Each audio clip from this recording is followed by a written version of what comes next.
The prestigious Celestia Academy, an elite institution floating amidst the stars in the Collier sector, was known for admitting only the brightest and wealthiest offspring of the galaxy's finest species.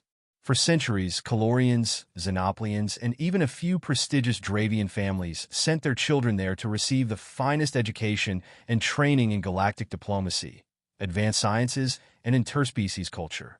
Recently, however, they had admitted their first human student, Lucy Hayes, a quiet but perceptive 15-year-old girl from Earth. Lucy was unlike most of her classmates. Where her peers were taller, multi-limbed, or bioluminescent, she was small, pale, and had only 2 arms and legs. She couldn't communicate telepathically like the Xenoplians or manipulate electric currents like the Darvaxians. The only thing remarkable about her to the staff was her academic performance. She seemed a step ahead in mathematics and problem-solving. But her peers didn't see things the same way. To them, Lucy was an oddity, a deathworlder, and an unwelcome one at that. Her trouble started on her 3rd month at Celestia Academy, in a class called Galactic Ethics and Etiquette. They'd been discussing topics like honor and respect across species, when Cathal, a Dravian with 4 eyes and scales like polished bronze, scoffed at the idea that a human could understand the meaning of honor. "What does a human know about honor?" he sneered loudly in class. "Your kind is from a death world. You have no real concept of civilized conduct." Lucy clenched her fists, ignoring him as she tried to focus on her lesson. She'd endured many barbs about humanity since her arrival. But that day, Cathal's words hit harder than usual.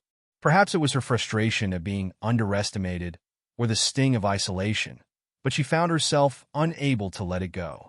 After class, Cathal and his friends continued their jeering in the hallway, and in a rare flash of defiance, Lucy shot back. "Maybe you're just jealous that we humans survived and even thrived on a planet that would turn your scales to dust." Cathal, unaccustomed to being challenged, bristled and lunged at her.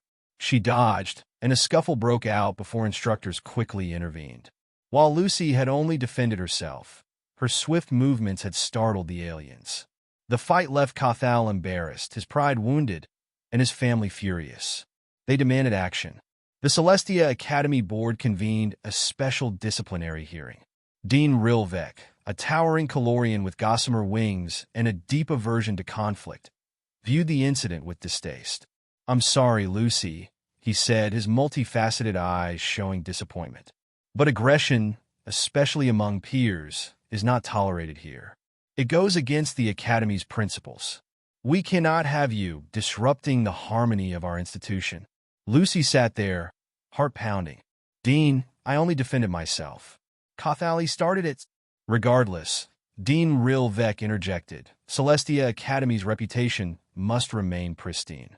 We cannot make exceptions, even for our human student." Without further discussion, they expelled Lucy, packing her bags and escorting her to the nearest shuttle back to Earth's quadrant. Lucy returned home to Earth, crestfallen. Her parents were bewildered, but they told her to leave it in their hands. "We'll handle it," her father said with an odd smile. Lucy knew her dad was a well-respected engineer and business magnate, but didn't think he could change what happened. It seemed a done deal. What Lucy didn't know, however, was that her father, Thomas Hayes, wasn't just a successful businessman. He was the single largest donor to Celestia Academy. For years, he'd quietly funded various programs there, helping the Academy expand, add advanced laboratories, and build one of the largest libraries in the sector. His name was plastered on entire wings of the institution, though few were aware of it outside the administrative circles. Thomas Hayes had always believed in peaceful coexistence and had hoped Lucy's attendance at the Academy would help bridge relations between humans and other species. But now, things were different. 3 days after Lucy's return to Earth, Celestia Academy's board received a message. It was a brief letter from Thomas Hayes.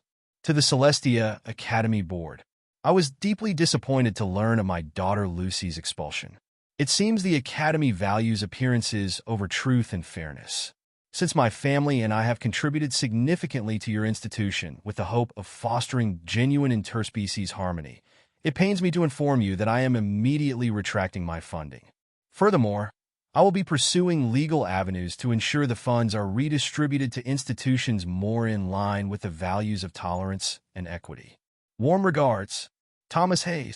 The impact of the letter was like a meteor strike. The board was stunned. They hadn't realized Lucy's connection to Thomas Hayes, assuming she'd come on a minor scholarship or government program. Losing his support would mean shutting down half their advanced programs and abandoning plans to expand to neighboring systems. Within hours, Dean Rilvek called an emergency meeting. They deliberated frantically. Finally, a delegation of administrators, including Dean Rilvek himself, traveled to Earth, humbly requesting a meeting with Thomas Hayes. Thomas greeted them with politeness, but little warmth. He listened as they apologized, assuring him that Celestia Academy values human students and deeply regrets any offense. But Thomas was unmoved. Your academy judged Lucy based on stereotypes and unfair perceptions. If that's what you call prestige, then it's not a place where humans should study. Dean Rilvek, growing desperate, finally made a last-ditch offer. Mr. Hayes, please. We are prepared to reinstate Lucy with full honors and establish a dedicated interspecies relations curriculum, which she can lead. Thomas raised an eyebrow. What assurances do I have that she won't face this hostility again? The board promised, under solemn oath, to change their policies, establishing protective measures for human students and formally disciplining those involved in Lucy's expulsion. After a tense silence, Thomas finally relented, agreeing to continue his funding on the condition that the Academy enact these promises in a binding contract. Lucy returned to Celestia Academy to find her status transformed. Her fellow students now regarded her with a newfound respect, whispers of her father's influence rippling through the halls. Even Cathal, though clearly resentful, avoided further provocations.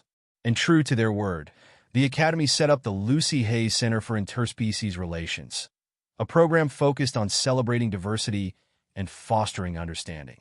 Lucy herself went on to thrive, her experiences fueling her passion for bridging interstellar divides. Years later, she would become a renowned diplomat, forging ties between Earth and dozens of species across the galaxy, many of whom once doubted humanity's place among them.